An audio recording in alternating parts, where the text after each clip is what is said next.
बच्चों, मैं विकास गुप्ता आपका स्वागत करता हूं एक्सप्लिसिट क्लासेस में। आज हम चैप्टर 3 का एक्सरसाइज 3.5 स्टार्ट करेंगे, जो इस प्रकार है कि क्वेश्चन नंबर फर्स्ट क्या कहता है कि निम्नलिखित रेखीय समीकरणों के युग्मों में से किसका एक अद्वितीय हल होगा, किसका कोई हल नहीं है, या किसके अपरिमित रूप से अनेक हल हैं। अगर उसका अद्वितीय हल है तो उसे वर्ग गुणन विधि से ज्ञात कीजिए।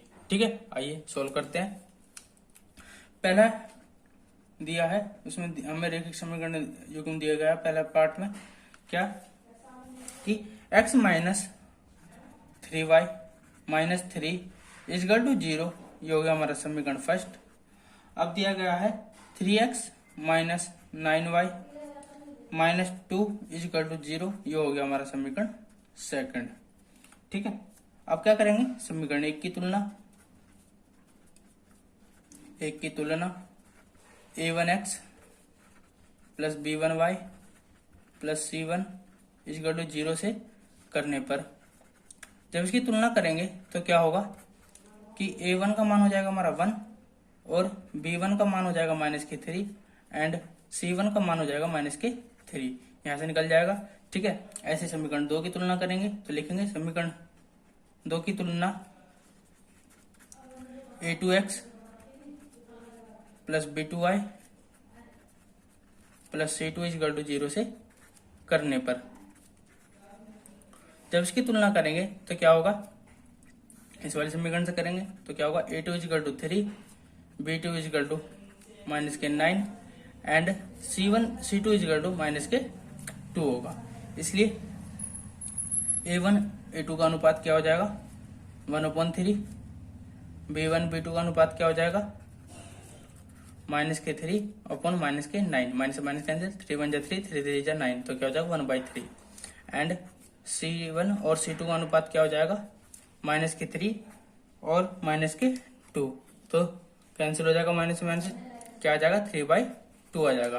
और यहाँ हम देख के बता सकते हैं कि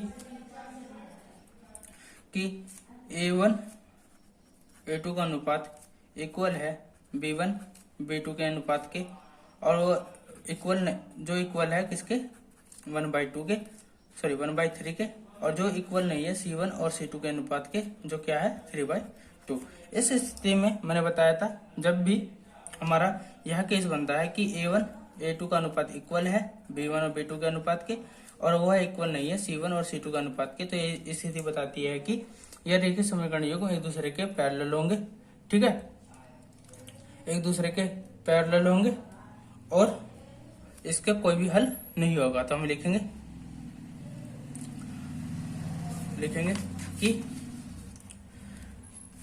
कि यह दोनों रेखिक समीकरण युग्म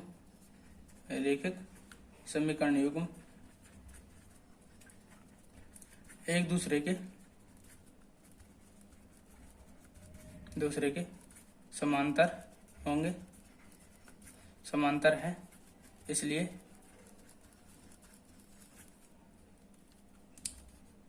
समीकरण युग्म का कोई हल नहीं होगा।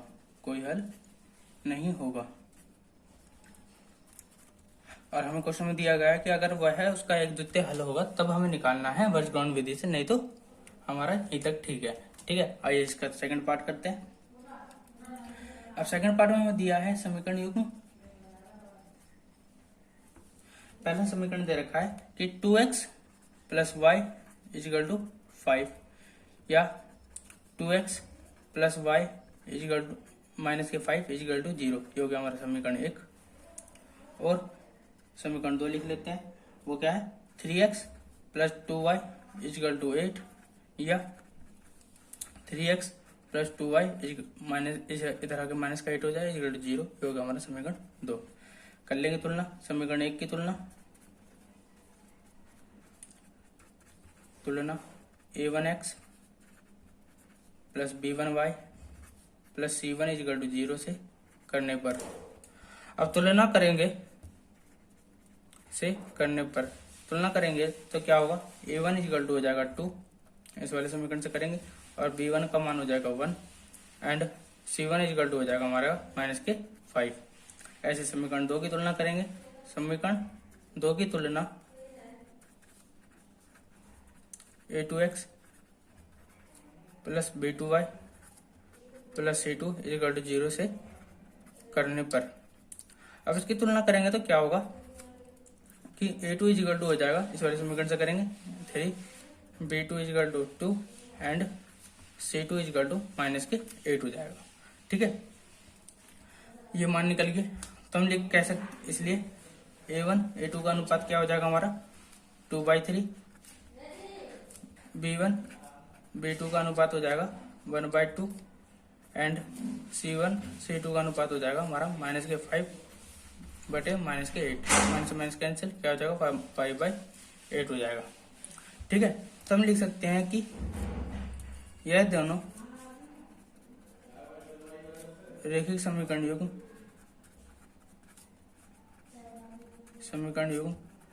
एक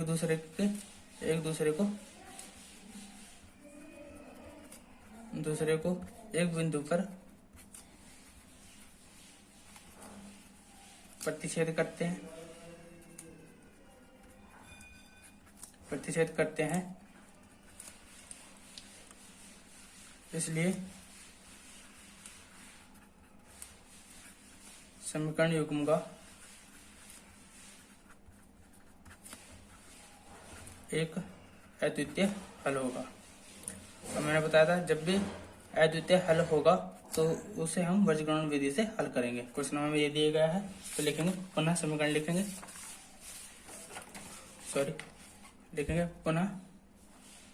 समीकरण हमें कहते था हमारा कि 2x प्लस वाई माइनस के 5 इक्वल टू 0। ठीक है, ऐसी 3x प्लस 2y माइनस के 8 इक्वल टू 0 लिखेंगे। वर्गीकरण विधि से हल करने पर वर्गीकरण विधि से हल करेंगे तो क्या होगा कि इसमें हम क्या करते हैं कि x वाले टर्म को लेते हैं इक्वल टू y वाले टर्म को और फिर कांस्टेंट टर्म हम वर्ग मानते हैं। ठीक है, इसे सोल्व करेंगे तो क्या होगा, जब भी हम x वाले टर्म को निकालेंगे तो x वाले टर्म को ही छुपाएंगे। ठीक है, जब से छुपाएंगे तो यहाँ देखो 1 है 1 के गुणा माइनस 1 इंटू -8। ठीक है, फिर आएगा माइनस ऊपर से नीचे फिर नीचे से ऊपर 2 इंटू माइनस के 5। ठीक है, ये हो गया। अब y वाले टर्म को छुपाएंगे। y वाले टर्म में हम क्या करेंगे y को छुपाएंगे। जब हम इसमें y को छुपाएंगे तो ऐसे y छुप गया तो लिखेंगे 2 इंटू -8 माइनस y वाले टर्म में हम क्या करते हैं कि नीचे से ऊपर ये हो गया हमारा 3 इंटू -5 माइनस 2 इंटू -8।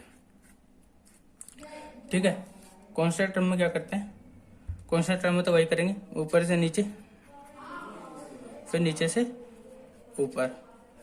ठीक है, बस y वाले टर्म में हम नीचे से ऊपर फिर ऊपर से नीचे आते हैं। ठीक है, आइए सोल्व करते हैं। या हम लिख सकते हैं x अपॉन -8 हो जाएगा, ये हो जाएगा माइनस प्लस आधो पंजे 15। ठीक है, 5 दूनी 10 हो जाएगा। ठीक है, इक्वल टू y अपॉन 5 दिया 15 माइनस के 15 माइनस प्लस 8 दूनी 16 इक्वल टू 1 अपॉन 2 दूनी 4 माइनस के 3 इंटू 1। ठीक है, या x अपॉन 10 में से माइनस का 8 गया प्लस के 2 इक्वल टू 16 में से माइनस का 15 गया तो 1 बचेगा इक्वल टू 4 में से 3 का 1/1। इसलिए x/2 कांस्टेंट टर्म के बराबर रखेंगे तो क्या हो जाएगा, x का मान क्या हो जाएगा हमारा 2 आ जाएगा। फिर y का मान तो हो जाएगा 1/1, तो लिख सकते हैं y का मान 1 हो जाएगा। ठीक है, लिख सकते हैं अतः x/2 और y बराबर 1 दिए गए रैखिक समीकरण युग्म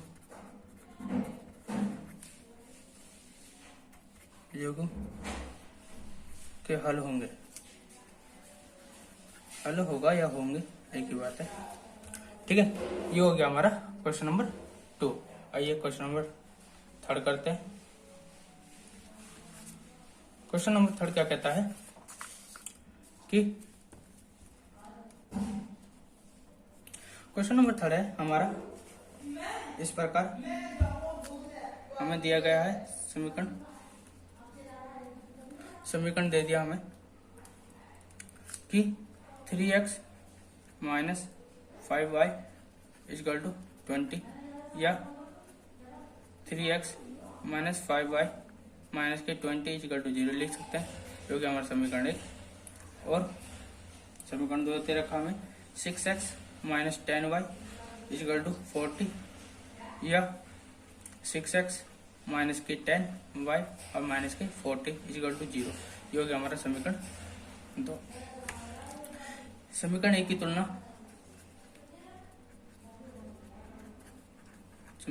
तुलना a1x b1y plus c1 is equal to 0 से करने पर, अब इसकी तुलना करेंगे तो क्या होगा, इस वाले समीकरण से करेंगे तो हो जाएगा a1 का मान 3, b1 का मान माइनस के 5 एंड c1 का मान हो जाएगा माइनस के 20। ऐसे समीकरण 2 की तुलना करेंगे। समीकरण 2 की तुलना a2x plus a2y plus c2 is equal to 0 से करने बार, अब इसकी तुलना करेंगे क्या हो जाएगा, a2 इजकल टू हो जाएगा इस वाले समीकरण से करेंगे a2 का मान 6, b2 का मान माइनस के 10 एंड c2 का मान क्या हो जाएगा माइनस के 40 हो जाएगा। इसलिए a1 a2 का अनुपात क्या हो जाएगा 3/6 या 3 1 3 3 2 6 1/2 आ गया। b1 b2 का अनुपात क्या हो जाएगा माइनस के 5 माइनस के 10, माइनस से माइनस कैंसिल, 5 1 5 5 2 10 तो 1/2 आ गया। एंड c1 और c2 का अनुपात क्या हो जाएगा माइनस के 20 अपन माइनस के 40, माइनस माइनस कैंसिल, 20 से 20 20 दूनी 40 1/2 आ जाएगा। तो हम लिख सकते हैं यहाँ पे कि यहाँ हम देख सकते हैं कि a1 a2 का अनुपात इक्वल है b1 b2 का अनुपात इक्वल है c1 और c2 का अनुपात किसके 1/2 के। इस स्थिति में क्या होता है कि यह समीकरण योग एक दूसरे के संपाती होता है। संपाती का मतलब अगर एक समीकरण ऐसी है रेखा, समीकरण की रेखा ऐसी है तो दूसरे समीकरण की रेखा भी इसी पे ही होगी। ठीक है, तो क्या लिख सकते हैं कि अतः दिए गए रैखिक समीकरण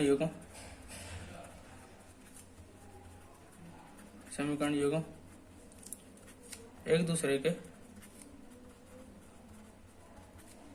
संपाती है, इसलिए अपरिमित रूप से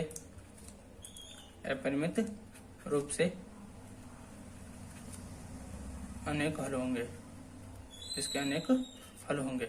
जब अनेक हल होंगे तो हम ये कह सकते हैं कि इसको हम वर्गीकरण विधि से नहीं ज्ञात कर सकते, क्योंकि ठीक है। आइए इसका चौथा पार्ट करते हैं। चौथा पार्ट क्या कहता है कि अब चौथा पार्ट हमारा है, हमें समीकरण दिया गया है, देखो सॉरी दी गई रैखिक समीकरण युग्म।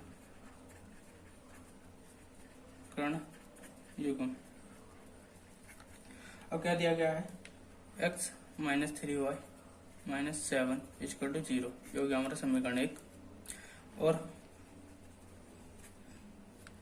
3x minus 3y minus 15 equal to 0, जो कि हमारा समीकरण 2। ठीक है, क्या कर लेंगे, समीकरण 1 की तुलना a1x plus b1y plus c1 equal to 0 से करने पर, अब इसकी तुलना करेंगे तो क्या होगा कि a1 का मान 1, b1 का मान माइनस के 3 और c1 का मान माइनस के 7 हो जाएगा। तो लिखेंगे a1 का मान 1, b1 का मान माइनस के 3 एंड c1 का मान माइनस के 7 है। ठीक है, ऐसे समीकरण 2 की तुलना करेंगे। समीकरण 2 की तुलना a2x plus b2y plus c2 equal to 0 से करने पर अब इसकी तुलना करेंगे तो क्या होगा कि a2 equal to 3, b2 equal to -2 और c2 इक्वल टू -15 होगा। तो a2 equal to 3, b2 equal to -3 और c2 इक्वल टू -15 होगा। ठीक है, इसलिए हम कह सकते हैं कि a1 a2 का अनुपात इक्वल है 1/3 के, क्योंकि a1 का मान 1 अब a2 का मान 3 है। ऐसी b1 b2 का मान क्या होगा -3 अपॉन -3, माइनस कैंसिल, 3 से 3 कैंसिल, क्या हो जाएगा 1/1 हो जाएगा। ठीक है, और c1 c2 का अनुपात क्या हो जाएगा -7 अपॉन -15, माइनस कैंसिल, क्या हो जाएगा 7/15।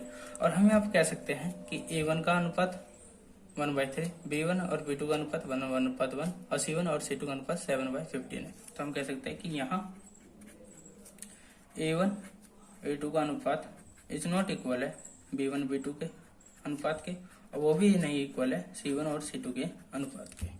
ठीक है, तो हम यह कह सकते हैं कि अतः दिए गए रेखीय समीकरण योगों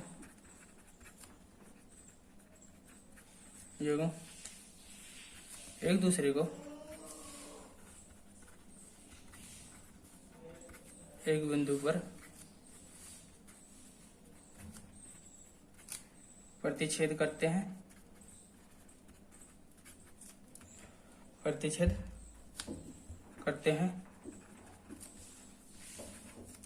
इसलिए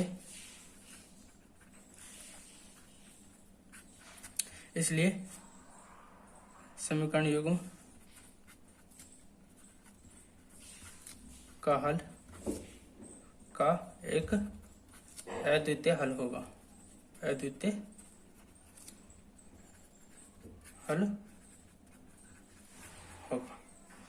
तो फिर जब इसका अद्वितीय हल होगा तो इसे विभाज्य गुणन विधि से हम हल कर सकते हैं। तो आइए करेंगे,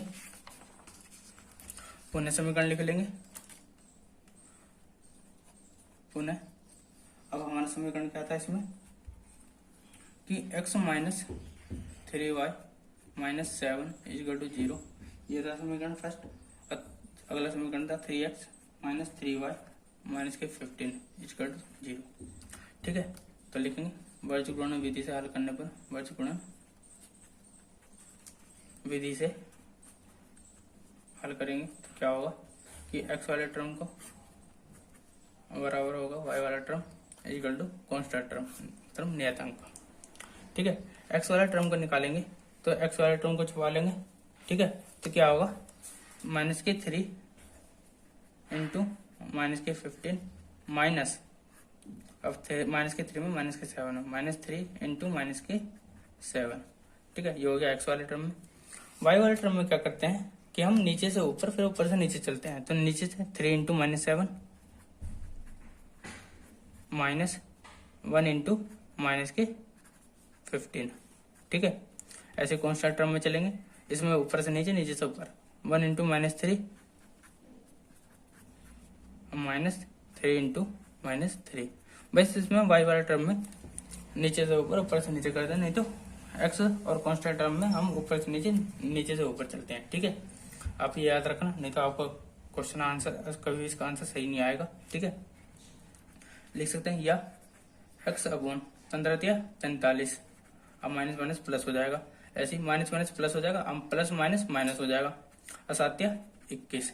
ठीक है, equal to y upon 21 minus के 21 हो जाएगा, अब minus plus 15 equal to 1 upon -3, ये हो जाएगा माइनस प्लस 3 9, या x अपॉन 5 में से 1 गया 4 और 4 में से 2 गया 2 equal to y upon plus के -21 में से प्लस का 15 गया, माइनस के 6 बचेगा इक्वल टू 1 अपॉन -3 में से प्लस का 9 गया, क्या बचेगा प्लस का 6 बचेगा। इसलिए x अपॉन 24 कांस्टेंट टर्म के बराबर रखेंगे तो क्या हो जाएगा 6 चौक 24। तो x का मान क्या आ जाएगा हमारा 4 आ जाएगा, ये हो गया हमारा x का मान। या अब y का मान निकालेंगे, y अपॉन -6 जैसे भी कॉन्स्टेंट टर्म के बराबर रखेंगे तो 6 से 6 कैंसिल, तो y का मान क्या आ जाएगा हमारा -1 आ जाएगा। ये हो गया हमारा y का मान। ठीक है, तो लिख सकते हैं अतः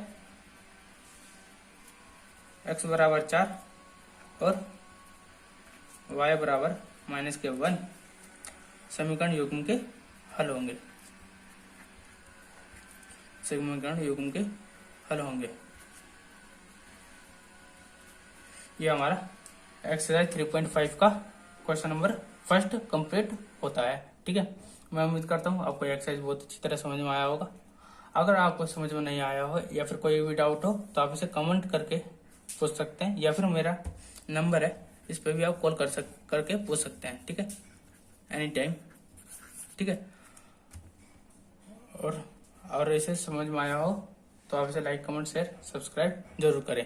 धन्यवाद।